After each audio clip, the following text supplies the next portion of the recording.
Daar is 'n patroon dwars deur die Nuwe Testament wat moeilik is om te verstaan en te glo, veral vanaf die begin van Handelinge.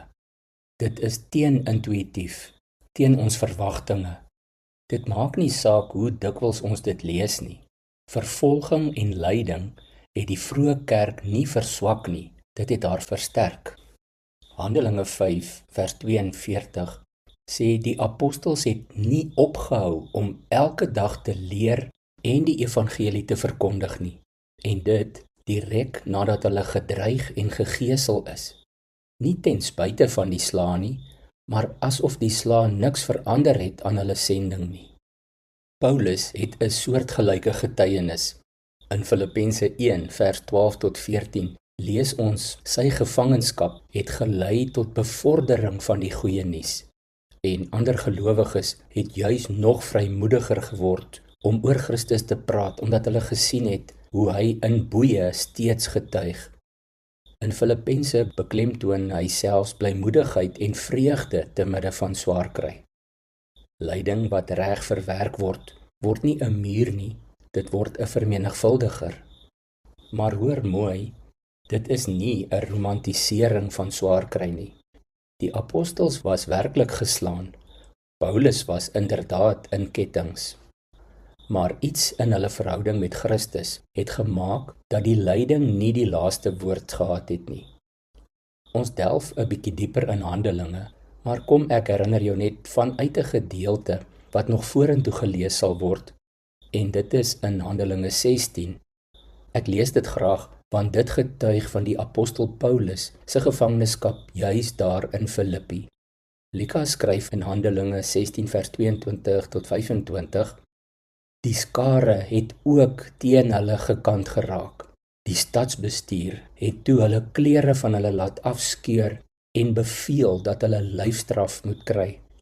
Nadat hulle baie geslaan is hulle in die tronk gegooi en die bewaarder het opdrag gekry om hulle streng te bewaak.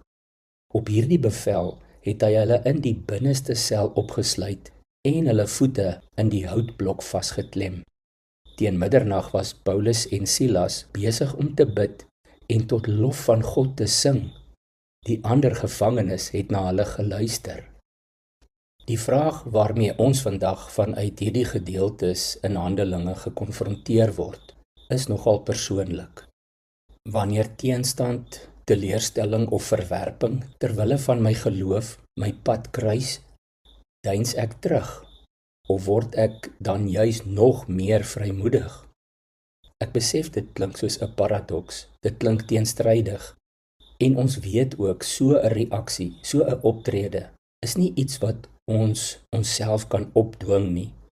Dit is die vrug van 'n lewe diep gewortel in die Heilige Gees.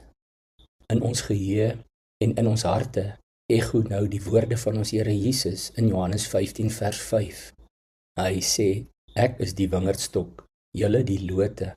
Wie in my bly en ek in hom, dra baie vrugte, want sonder my kan julle niks doen nie. Kom ons bid saam. Here Jesus, baie dankie dat U ons wingerdstok is en dat ons in U ingeënt mag wees. Help my dat wanneer teenstand, teleurstelling of verwerping terwille van my geloof oor my pad kom, ek nie sal terugdeins nie, maar eerder meer vrymoedig sal getuig. Dankie o Heilige Gees dat U wat in ons woon, ons juis in sulke tye inspireer en bemagtig om dapper en vrymoedig te wees. Dankie Here Jesus, ons loof en prys U naam. Amen.